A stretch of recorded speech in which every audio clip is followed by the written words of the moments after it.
पहली बात मैं तुम लोगों को थोड़ा सीए के बारे में बता दूं तो सीए तुम लोग जैसे ही जानते हो क्योंकि तुम लोग आए हो।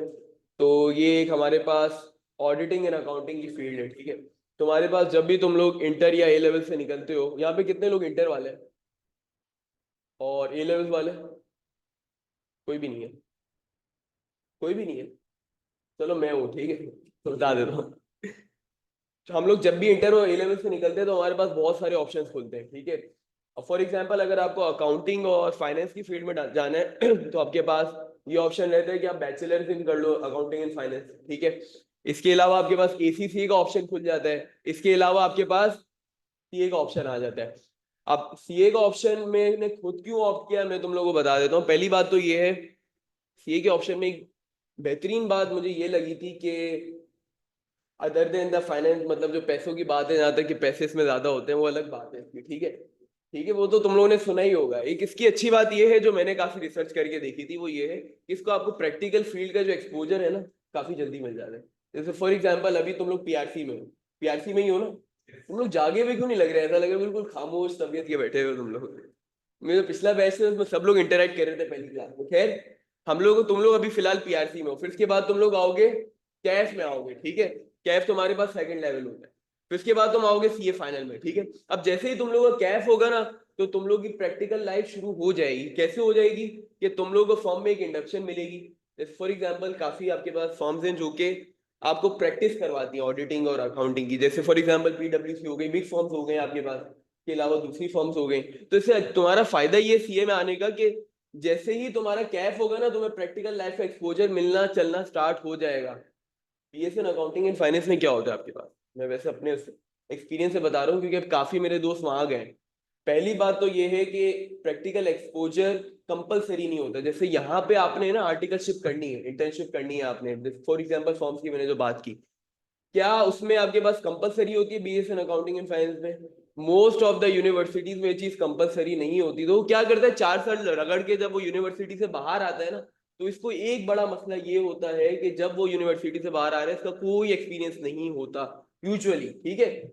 लम्स और आईबीए में कुछ केसेस में आपके पास कंपलसरी होती है आपके पास थोड़ी बहुत इंटर्नशिप करना, लेकिन इन मोस्ट यूनिवर्सिटीज ये चीज कंपलसरी नहीं होती। तो होता ये है कि जब वो 4 साल बाद निकलता है ना मार्केट में, तो उसका एक्सपीरियंस कितना होता है? जीरो होता है। और आप एक सीए वाले बंदे की मैं बात करूं तो वो चूंकि कैफ के बाद ही आर्टिकलशिप ने स्टार्ट कर दी है, तो बाय द टाइम वो क्वालिफाई होता है उसका 3 साढ़े 3 का साल का एक्सपीरियंस होता है एक ऑडिट फॉर्म में।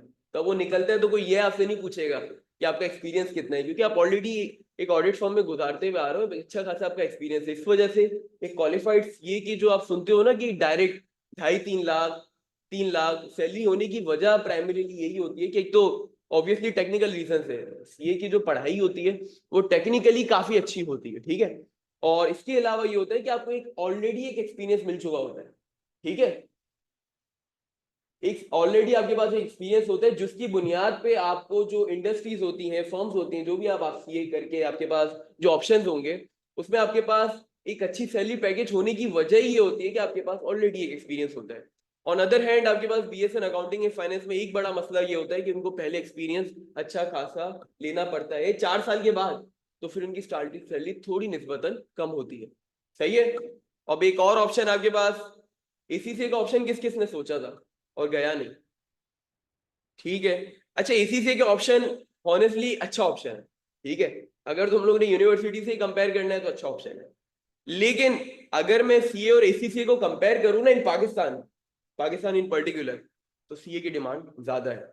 अब्रॉड अगर मैं बात करूं तो एसीसीए वालों को थोड़ा एज होता है, लेकिन सीए वालों का एज कब हो जाएगा? जब वो क्वालिफाई हो जाएंगे। क्लियर है यहाँ तक? थोड़ा बहुत मैंने सोचा तुम लोगों को सीए के बारे में बता दूं, और अब मैं थोड़ा बहुत इस सब्जेक्ट के बारे में बताता हूँ, पर्टिकुलरली जो पीआरसी 2 आपके पास क्वांटिटेटिव मेथड्स एंड टेक्निक है। अच्छा, जैसे तुम लोगों ने अभी तक पीआरसी 1 है, पीआरसी 3 है, पीआरसी 4 है, पीआरसी 5 है, तुम लोग के पास वो तकरीबन सब एक एक सब्जेक्ट के लिहाज से। फॉर एग्जांपल आईटीबी आपके पास है, आईटीबी कौन सा है? ठीक है, वो कौन सा पीआरसी है? पीआरसी 5 है, ठीक है। ये आपके बारे बिजनेस के बारे में होता है, ठीक है। ये बिजनेस की इतनी नॉलेज आपको जरूरी है ताकि आप अपनी सीए की जर्नी स्टार्ट कर सको, तो वो इसलिए आपको पीआरसी में पढ़ाया जाता है। सिमिलरली इंट्रोडक्शन टू इकोनॉमिक्स जो आपके पास है, तो आपको इकोनॉमिक सिस्टम्स के बारे में बताते हैं कि पाकिस्तान ओवरऑल आपके पास वर्ल्ड में इकोनॉमिक सिस्टम चलते कैसे हैं, डिमांड एंड सप्लाई, और काफी बेसिक चीजें बिफोर यू आप स्पेसिफिकली सिर्फ अकाउंटिंग पढ़ो, आपको थोड़ी बहुत चीजें इनकी दी जाती हैं। सिमिलरली आपके पास आ जाता है इंट्रोडक्शन टू अकाउंटिंग आ जाता है, ठीक है। इंट्रोडक्शन टू अकाउंटिंग में आपको अकाउंटिंग की ग्रिप दी जाती है before you move on to the calf, जिसमें कैफ में चीजें आसान नहीं होती, ठीक है। तो क्या दी जाती है, आपको ग्रिप दी जाती है। इसके अलावा आपके पास इंग्लिश का सब्जेक्ट है BWCS, आपके पास PRC 1 है, इसमें आपको थोड़ी बहुत इंग्लिश की बेसिक चीजें दी जाती है। अब जहां तक आपके पास PRC 2 की बात है ना, QM की, quantitative methods, it is all about math, ठीक है। ये मैथ्स के बारे में है। और हॉनेस्टली जैसे फॉर एग्जांपल आपके पास जो भी आपके पास PRC के सब्जेक्ट डिजाइंड है, वो इस तरह डिजाइंड है कि आपको आगे की कैफ की जर्नी में और CFAP की जर्नी में हेल्प करेंगे। सिमिलरली मैथ्स का भी सिलेबस इसी तरह डिजाइंड है, वही पर्टिकुलर एरियाज को फोकस किया गया है। इंटीग्रेशन नहीं है इसमें, जिसको डर है ना इंटीग्रेशन डिफरेंशिएशन है, नहीं है इसमें, ठीक है। इसमें वो वाली मैथ्स है जो आपको CA जर्नी में हेल्प करेगी। तो ये एक अच्छा इसका सिलेबस डिजाइंड है, आपको वो सब रेलेवेंट चीजें पढ़ाई जाएंगी जो कि आपके लिए आगे CA की जर्नी में हेल्पफुल रहेंगी। अब बिफोर के हम लोग अपना सिलेबस वगैरह लिखते हैं, मैं तुम लोगों को थोड़ा अपने बारे में बता देता हूँ। तो पहली बात तो ये है कि मैंने जैसे तुम लोगों को बताया, A लेवल वाला शायद इस क्लास में भी मैं ही हूँ, ठीक है। मुझे लगा था एक दो या दो तीन होंगे। तो मैं अपनी क्वालिफिकेशन बताता हूँ। तो मेरा मैथ्स से वाबस्ती ये रही है कि मेरे पास O लेवल्स में मैथ्स होता है और एड मैथ्स होता है,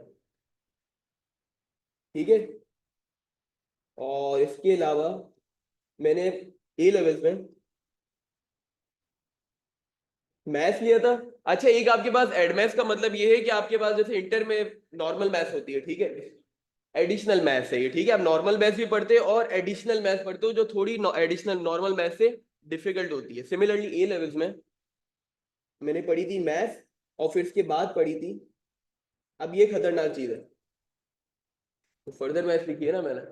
असल में आपके पास जैसे O लेवल्स में नॉर्मल मैथ्स और एडवांस मैथ्स होती है ना, इसी तरह आपके पास A लेवल्स में भी एक नॉर्मल मैथ्स होती है और एक एडवांस मैथ्स होती है, ठीक है। यहाँ तक तो अल्हम्दुलिल्लाह इन चारों सब्जेक्ट्स में मेरे A स्टार आया था। A स्टार का मतलब भी मैं समझा देता हूँ, बिकॉज यहाँ पे कोई रिलेट नहीं कर पाएगा, ठीक है। A स्टार का मतलब होता है द हाईएस्ट पॉसिबल ग्रेड। जैसे तुम लोगों के बाद मैट्रिक में और इंटर में मार्क्स आते हैं, तो AO लेवल्स में आपके पास ग्रेड सिस्टम होता है, ठीक है।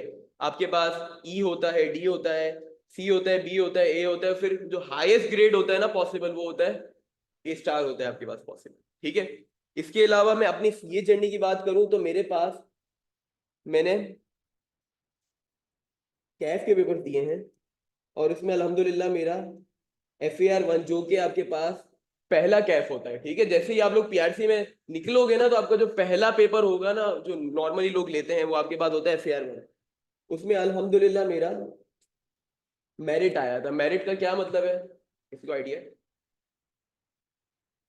किसी को भी आइडिया नहीं है?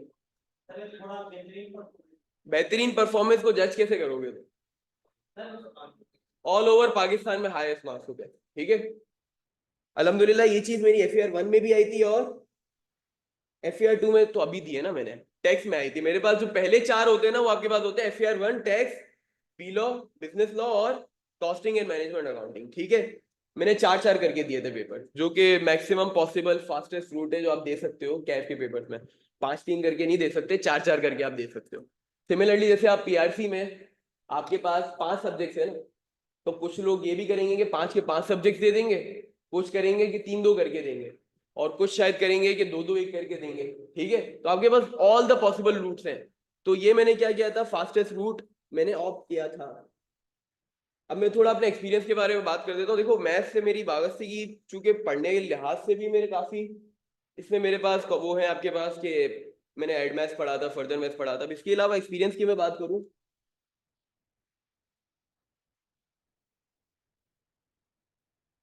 मैंने अपनी ही फील्ड के लोगों को O-A-Levels,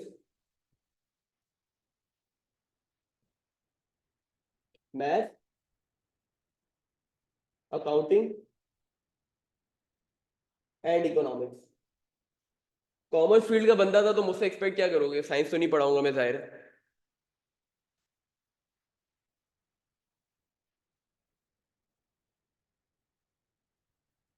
मेरी अपनी अप्रोच ये रहती थी कि हॉनेस्टली जब भी मैं खुद पढ़ रहा होता था ना, जैसे तुम लोग इंटर मैट्रिक पढ़ रहे हो, तो उसमें मेरी कोशिश ये रहती थी कि जो चीज मैं पढ़ रहा हूँ ना, उससे एक लेवल नीचे लोगों को मैं चीज पढ़ाया भी करूँ, इससे मेरा क्या होता था, काम रिवाइज भी हो जाता था। इसके अलावा फायदा ये भी होता था कि मेरे ऊपर वाले कॉन्सेप्ट ज्यादा अच्छे हो जाते थे। ठीक है, जैसे मैंने ए लेवल्स और ओ लेवल्स की मैं बात कर रहा हूँ, तो ओ लेवल्स ए लेवल्स की मैं मैथ्स और अकाउंटिंग पढ़ाया जाता था। फॉर एग्जाम्पल अगर मैं O2 में हूँ, जैसे सेकंड ईयर में ओ लेवल्स के, तो मैं क्या करता था, पिछले साल वालों को ओ लेवल्स और ए लेवल्स की अकाउंटिंग या मैथ्स पढ़ाया करता। तो इससे फायदा मेरा ये होता था कि एक तो कॉन्सेप्ट बिल्ड होते रहते हैं, और इसके अलावा आपको आगे वाली चीज ज्यादा बेहतर समझ आती है अगर आप पीछे वाली चीजों को रिवाइज करके चलो। तो it was all about me. अब मैं तुम लोग के बारे में भी कुछ चीजें पूछना चाह रहा हूँ। अच्छा, कितने लोग हैं जो कॉमर्स बैकग्राउंड के, ये तो मुझे अंदाजा हो गया इंटर और ए लेवल वाले कैसे, कॉमर्स बैकग्राउंड के कौन कौन है? ठीक है, जिन्होंने मतलब या तो इंटर में या मैट्रिक में कॉमर्स पढ़ी है। कितने लोग ऐसे हैं जो प्री इंजीनियरिंग बैकग्राउंड के?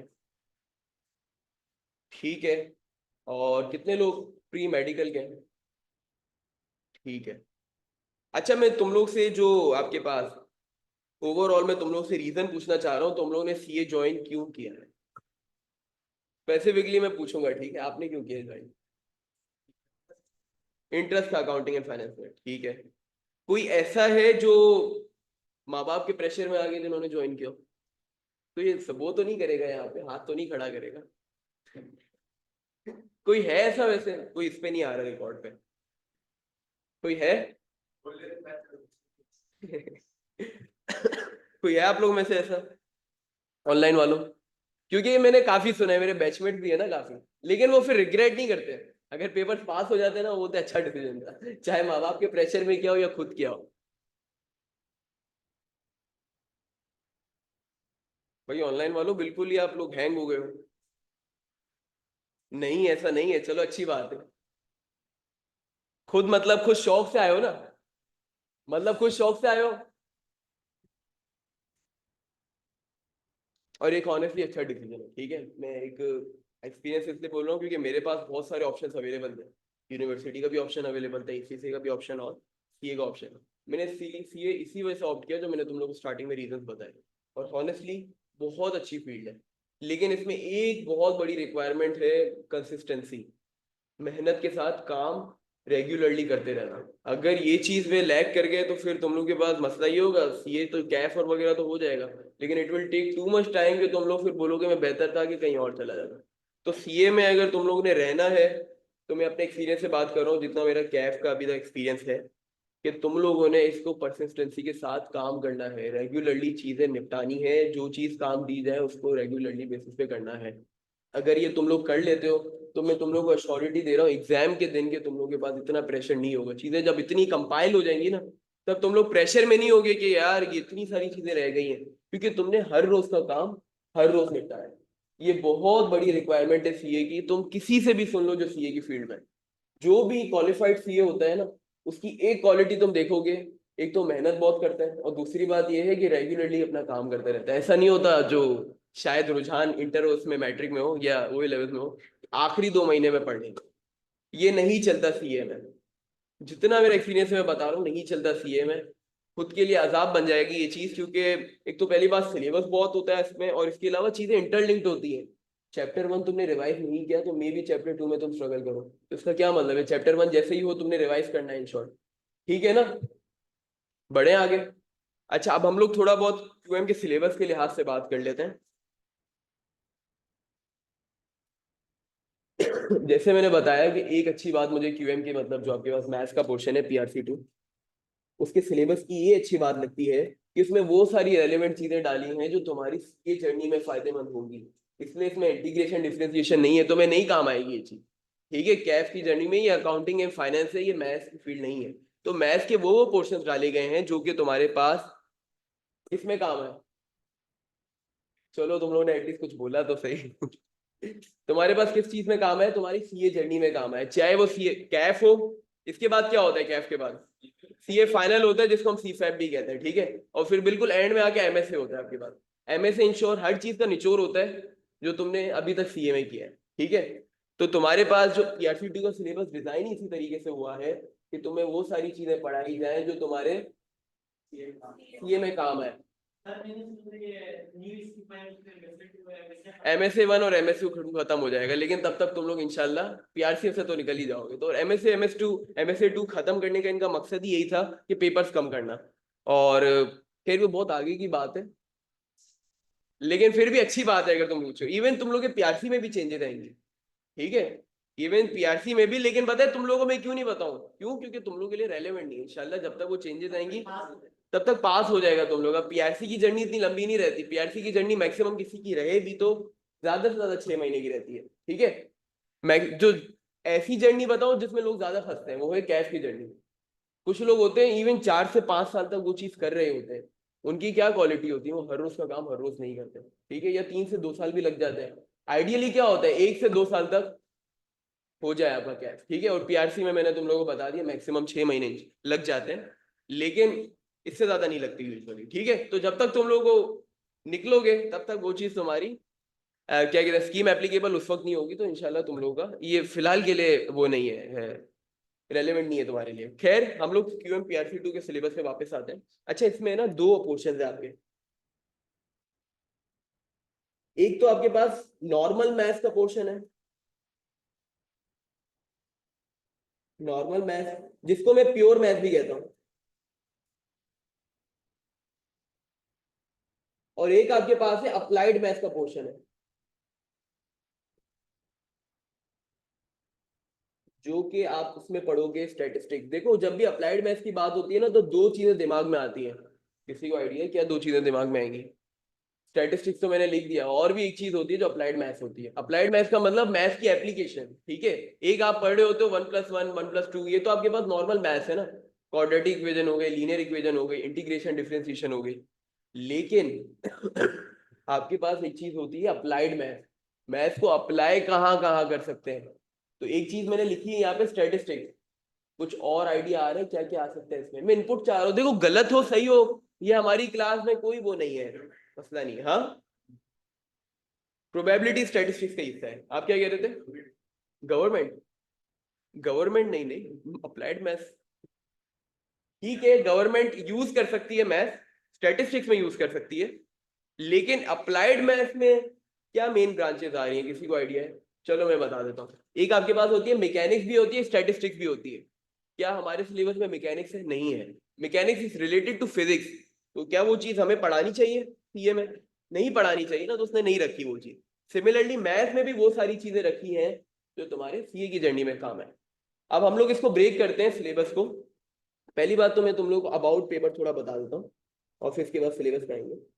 तुम्हारे पास सारे पेपर्स में, ये बात सिर्फ उसके लिए नहीं है, क्या कहते हैं ऐसे PRC 2 QM के लिए नहीं है।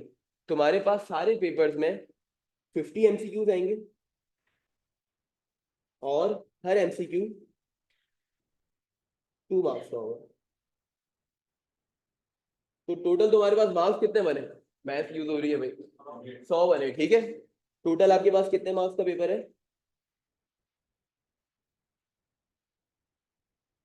अच्छा, इसकी ड्यूरेशन भी एक ऑप्टिमम रखी गई है, ना बहुत ज्यादा ना बहुत कम। ड्यूरेशन आपकी है 2 घंटे की,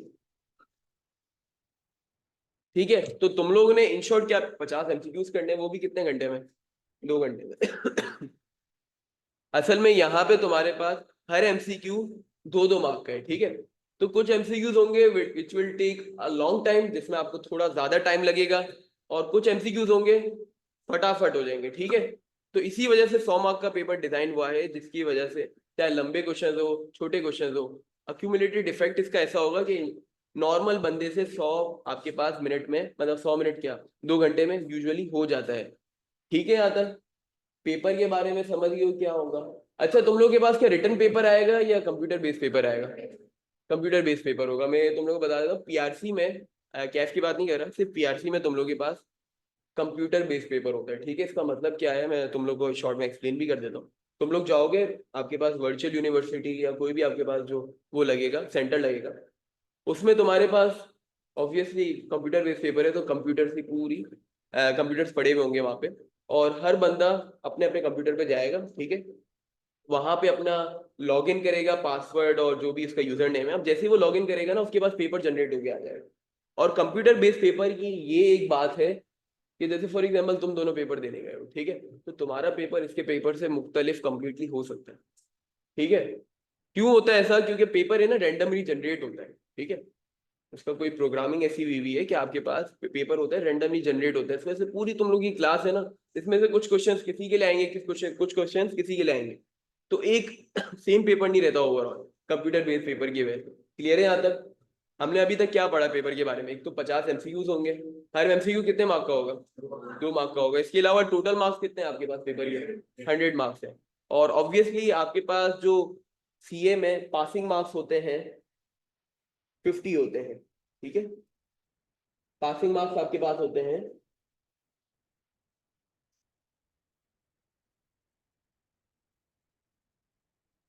50 मार्क्स से ज्यादा आ गए तो आपको पता चल जाएगा कि आप सिंपली पास हो। अगर कम आते हैं ना, अच्छा ये इसका आईकेप में होता ही है, अगर आपको जो रिजल्ट आता है ना वो एसएमएस के थ्रू आता है, ठीक है।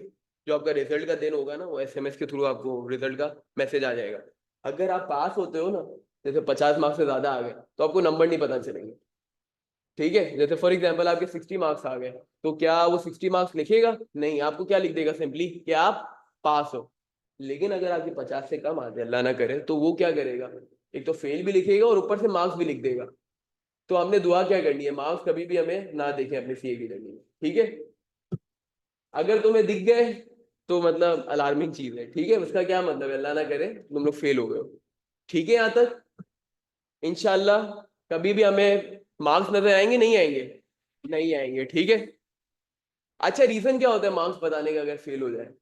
ताकि आपको पता चल सके आप कितना दूर थे पास होने में, ठीक है। फॉर एग्जाम्पल एक बंदे के 20 आए और एक बंदे के 46 आए, तो आईकैप आपको बताता है 46 वाले को, यार इतनी टेंशन नहीं लो लड़के या लड़की, कोई टेंशन नहीं लो दादा, तुम्हारे तो 4 मार्क्स रह गए पास होने में, थोड़ी और मेहनत कर लेना, अगली दफा आना, इंशाल्लाह पास हो जाओ। अब 20 मार्क्स वाले को क्या बोल रहे हो? भाई तू करके क्या आया था पेपर, 20 मार्क्स तो ले लेता। तो क्या इसका मकसद क्या होता है कैप का? अच्छा, पास होता है तो फिर वो नहीं करता, जैसे वो नहीं होता आपके पास कि मेरे 91 आए, मेरे 92 आए, मेरे 80, नहीं ऐसा नहीं करता आपके पास आई कैप। वो बोलते हैं सब पास हो, ठीक है। आप सब पास हो, और अगर फेल हो तो आपको बताता है कितने मार्जिन से पास नहीं हुए, ठीक है। यहाँ तक तुम एक्सपेक्ट कर सकते हो रिजल्ट डे पे क्या होगा। तुम्हें ये पता चल गया पेपर में पेपर किस तरीके से आता है। अब हम आ जाते हैं सिलेबस पे इसके दोबारा। पीआरसी में मेरिट नहीं होता, ठीक है। पीआरसी में मेरिट और हाईएस्ट मार्क का मामला नहीं होता। मैं इसका रीजन भी तुम लोगों को बताता हूँ। पहले होता था, पहले जब ये पीआरसी एएफसी होता था ना आपके पास, तब ये मेरिट वाला मामला रहता था। रीजन क्या था? सबका एक पेपर आता था। अब मुझे एक बात बताओ, अगर सबका डिफरेंट पेपर आ रहा है तो क्या आप जज कर सकते हो कौन ज्यादा अच्छा है कौन ज्यादा बुरा है? तो इसका रीजन है कि मेरिट अभी पीआरसी में नहीं है, ठीक है। अगली स्कीम में आ सकता है, नहीं आ सकता है ये हमें नहीं पता, लेकिन इस स्कीम में आपके पास मेरिट का मामला नहीं है। लेकिन हमें क्या कोशिश करनी है? मैक्सिमम पॉसिबल मार्क्स आए, ताकि इनकेस हम लोग से कुछ गलतियां हो भी जाए तो हम लोग पास के नीचे कभी भी नहा लैंड करें, हमेशा हम 50 मार्क्स से ऊपर ही रहें। तो इसके लिए हम लोग की यही टारगेट होगी कि मैक्सिमम पॉसिबल मार्क्स हमने अचीव करने, ठीक है। कोई ये नहीं पूछना क्या जस्ट मार्क्स के लिए मैं वो हो जाऊं, क्या कहते हैं, जस्ट पास के लिए क्या मैं वो कर लूं मेहनत। देखो मेहनत अगर तुम ज्यादा करोगे ना तो जस्ट पास तो हो ही जाओगे, ठीक है। और फिर तुम्हें एश्योरिटी मिल जाएगी, अल्लाह ना करे कुछ ऐसे एमसीक्यूज गलत भी हो गए, तुम लोग को ये डर नहीं रहेगा कि यार मैं फेल हो जाऊंगा, ठीक है। तो हमने मेहनत क्या करनी है?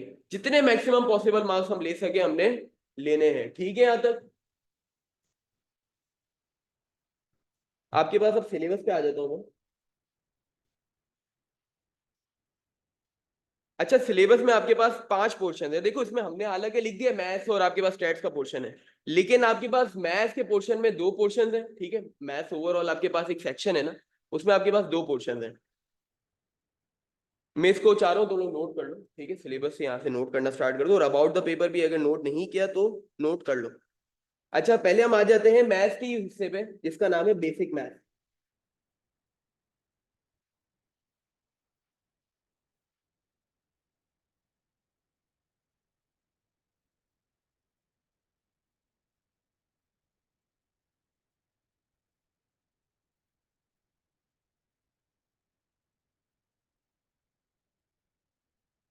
अच्छा, इसकी जो मार्क्स की वेटेज है ना वो है 10 से 20 मार्क्स। ये भाई इसमें अब अंदर चैप्टर्स भी आएंगे, इसके चैप्टर्स कौन कौन से ये भी मैं लिख देता हूँ। पहले आपके पास आता है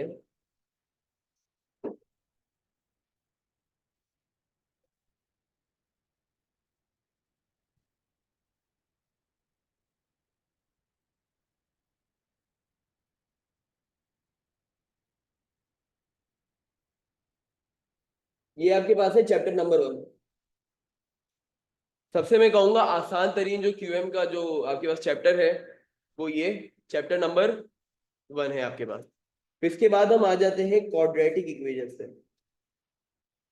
मैंने तुम लोगों को जैसे ही बताया ये वो सारी चीजें डाली हैं जो कि आपके सीए जर्नी से रेलेवेंट है, और मैं इसलिए इतना कॉन्फिडेंटली कह रहा हूँ बिकॉज मैं अभी भी कैच करके आ रहा हूँ, मुझे पता है चीजें क्या चीज टेस्ट होती है, तो मुझे कंप्लीट आइडिया है कि क्या चीज कब यूज होती है और क्यों डाली गई है सिलेबस में। क्वाड्रेटिक इक्वेशन आपके पास आ गई है, जो कि आपके पास कौन सा चैप्टर है, चैप्टर नंबर 2 है। फिर हम आ जाएंगे लीनियर प्रोग्रामिंग पे।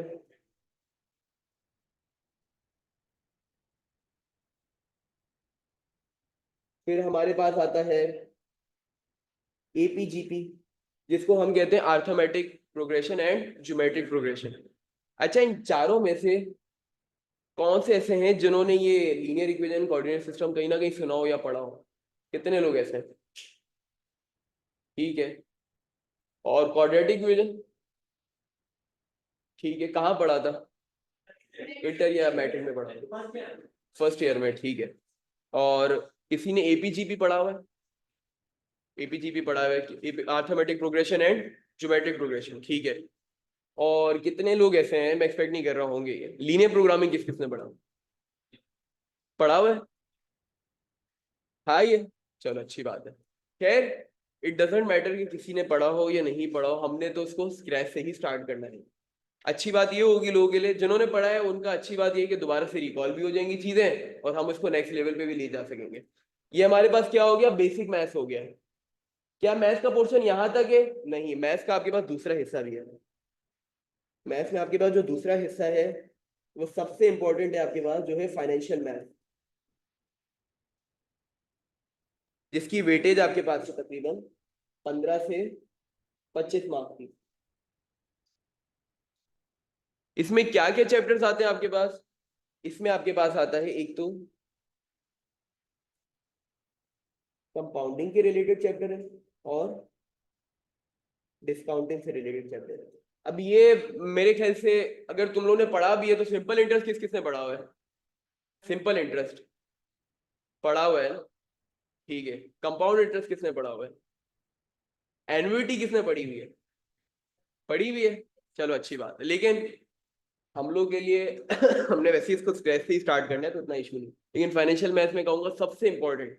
अगर क्यूएम का पूछो ना कि सबसे इंपॉर्टेंट कौन सा चैप्टर है, कौन सा हिस्सा है, चैप्टर्स तो आपके पास दो हैं, इसमें कौन सा सबसे ज्यादा इंपॉर्टेंट हिस्सा है, तो उसको मैं क्या कहूंगा, फाइनेंशियल मैथ। और सबसे ज्यादा यूज होने वाला सीए की जर्नी में भी फाइनेंशियल मैथ है आपके पास, क्योंकि आप अकाउंटिंग में कर क्या रहे हो, तो इंटरेस्ट कैलकुलेट करना, आपने ये देखना कि कितनी पेमेंट्स करनी है, कितना आपने लोन लेना है, तो वो सारी जो आपके पास कैलकुलेशन हम लोग पढ़ेंगे ना, वो किस में पढ़ेंगे, फाइनेंशियल मैथ्स में पढ़ेंगे। और सबसे ज्यादा तुम लोग को मजा भी इसी चैप्टर में आएगा, लगा लो, ठीक है। हम लोग जब इस पे आएंगे ना तो मुझे 90-95% उम्मीद है कि सबसे ज्यादा मजा तुम लोग इसी चैप्टर में आएगा ना, तो वो फाइनेंशियल मैथ्स होगा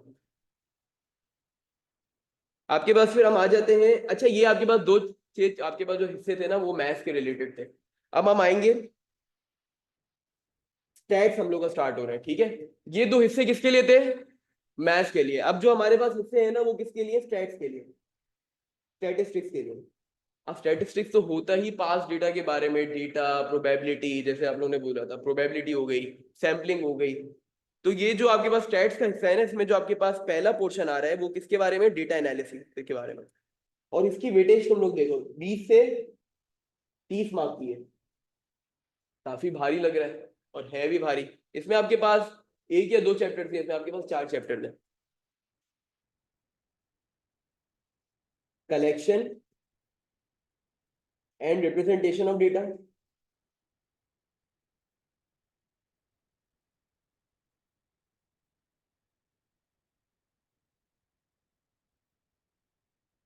इसके बाद आपके पास आ जाता है कलेक्शन रिप्रेजेंटेशन ऑफ डेटा में तुम लोगों को थोड़ा आइडिया देता हूँ। जैसे फॉर एग्जांपल आपके पास कलेक्शन की बात ये है कि आप डेटा किस किस तरीके से कलेक्ट कर सकते हो। ठीक है, फॉर एग्जांपल अगर मुझे पूछना है कि तुम लोगों की एज कितनी है, फॉर एग्जांपल अगर मैं तुम लोग से पूछूं कि तुम लोग की क्लास में कितने लोगों की क्या एज है, तो मैं असल में क्या कर रहा हूँ, पूछ रहा हूँ। पूछने को क्या कहते हैं, इंक्वायरी कर रहा हूँ मैं असल में। तो बहुत सारे तरीके होते हैं, सर्वेज होते हैं। किसी ने गूगल फॉर्म कभी भरा है? गूगल फॉर्म भी क्या एक तरीके का सर्वे है, पूछने का एक तरीका है कि आप लोगों को क्या, आप लोगों की प्रेफरेंस है, आप लोगों की क्या चॉइस है। तो ये भी आपके पास एक तरीका है कलेक्शन ऑफ डेटा से। अब डेटा को रिप्रेजेंट किस तरीके से करते हैं, आपके पास बार चार्ट सुना है किसी ने? बार चार्ट्स हो गए, आपके पास पाई चार्ट्स हो गए।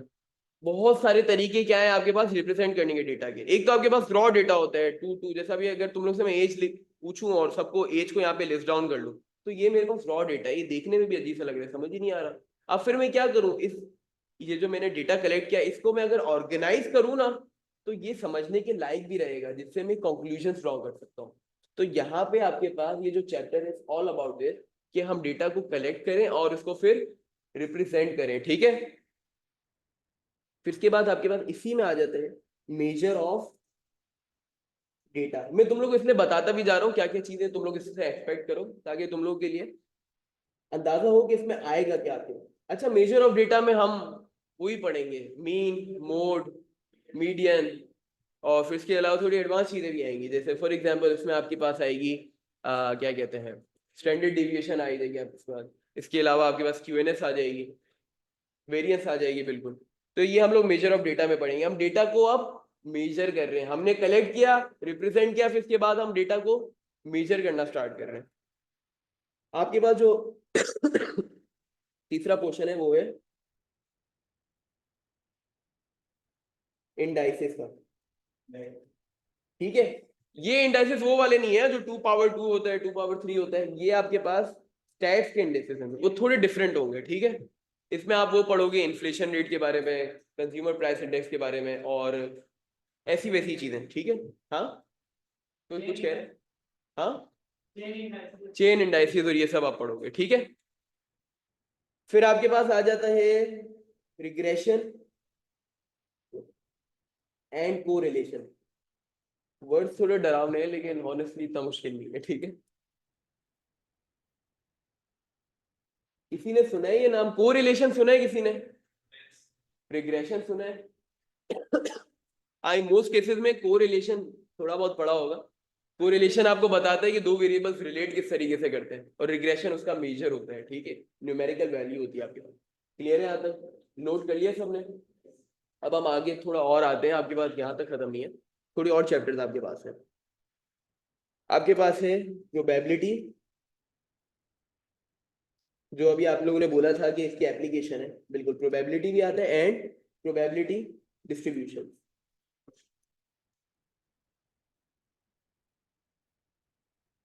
डिस्ट्रीब्यूशन, अच्छा, इसकी वेटेज हमारे पास है।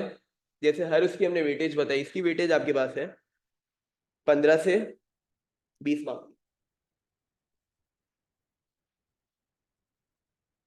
इसमें पहले तो हम लोग पढ़ेंगे प्रोबेबिलिटी कॉन्सेप्ट।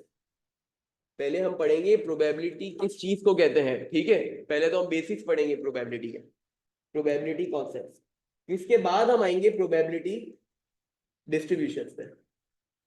भाई हमने ये पढ़ लिया कि प्रोबेबिलिटी के कॉन्सेप्ट क्या है, फिर हम आएंगे उसमें प्रोबेबिलिटी की डिस्ट्रीब्यूशन कौन कौन सी हो सकती है। ठीक है, किसी ने सुना है बाइनोमियल डिस्ट्रीब्यूशन, ज्योमेट्रिक डिस्ट्रीब्यूशन? सुना है, नाम सुना है कहीं? चलो, पॉजॉन डिस्ट्रीब्यूशन, नॉर्मल डिस्ट्रीब्यूशन सुना है? चलो, नहीं भी सुना तो कौन सा मैटर करता है, हमने तो सब पढ़ना है। ठीक है, याद नहीं है ना? आइडिया तो होगा थोड़ा बहुत किसमें होता क्या है। ठीक है, लेकिन हम लोग ने तो जाहिर है हर चीज को स्टार्ट से लेके चलना है। हमारे पास जो पांचवा आ जाता है ना सेक्शन, जो आपके पास एंड वाला सेक्शन है, इसको हम कहते हैं सैम्पलिंग एंड डिसीजन मेकिंग।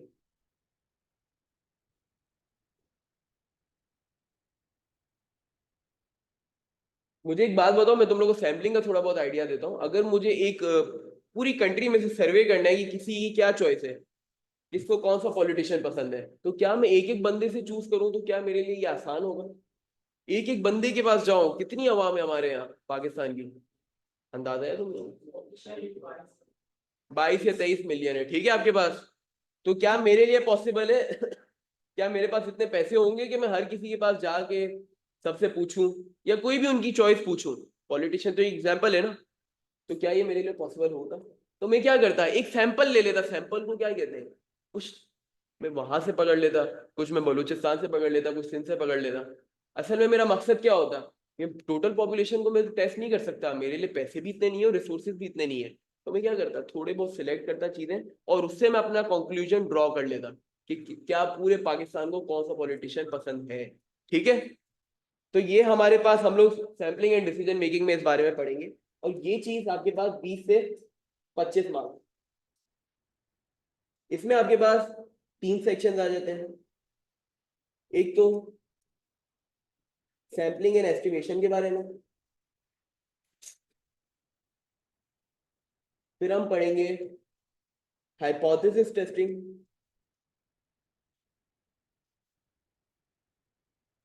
और फिर हम एंड पे आएंगे तो हम पढ़ेंगे काई स्क्वायर्ड टेस्टिंग।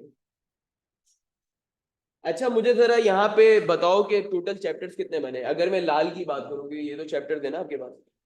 यहाँ पे कितने हैं? 4 है, 6 हो गए।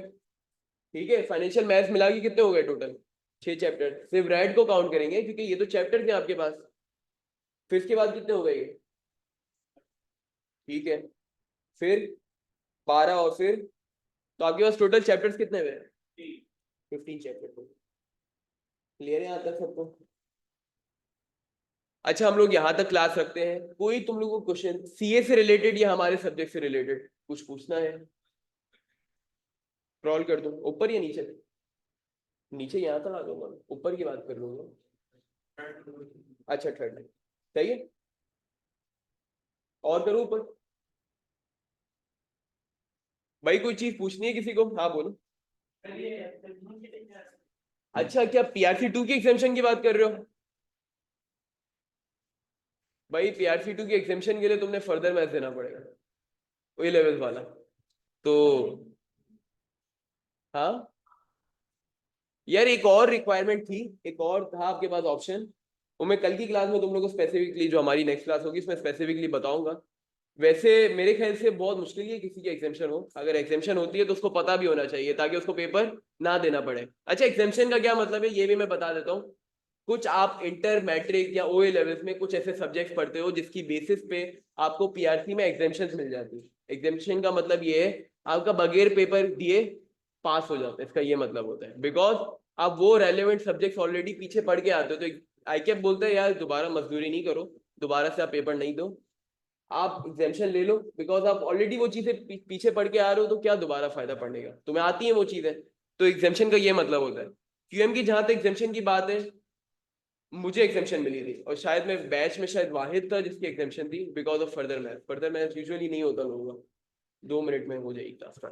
तो हमारे पास ये मैं फिर भी तुम लोगों का देख लूंगा, जो रूट आपने बताया ना आगा खान का, वो मैं फिर भी चेक कर लूंगा। और इनकेस कोई है आगा खान बोर्ड वाला, आप ही हो ना? चलो फिर हम लोग क्लास दे रहे हैं आपको, किस सब्जेक्ट की बेसिस पे दे रहे हैं? चलो इसको मैं खुद भी चेक कर लूंगा और फिर मैं आप लोगों को बता भी दूंगा। ठीक है, यहाँ तक क्लियर है सबको? कोई और सवाल? ऑनलाइन वालों, आप लोगों को कोई और सवाल? आईकेप की बुक हमारे पास है, ठीक है। और इसके अलावा मेरे अपने असाइनमेंट्स और होमवर्क्स होंगे। आईकेप की बुक की पीडीएफ जैसे ही हम लोग एक ग्रुप बनता है ना, तो मैं तुम लोगों को उस पर सेंड कर दूंगा। ठीक है, आईकेप की सारे सब्जेक्ट्स के लिए बुक्स हैं, जैसे पीआरसी 1 हो गया, पीआरसी 2 हो गया, सबके लिए आईकेप की अपनी स्टडी टेक्स्ट भी है। ठीक है, और मैं वो तुम लोगों को सेंड भी कर दूंगा। ठीक है, यहाँ तक कोई और सवाल? चलो फिर हम लोग अपनी नेक्स्ट क्लास में मिलते हैं, जो कि इंशाल्लाह वेडनेसडे या थर्सडे को होगी। ठीक है, ऑनलाइन वालों आप लोगों के सवाल?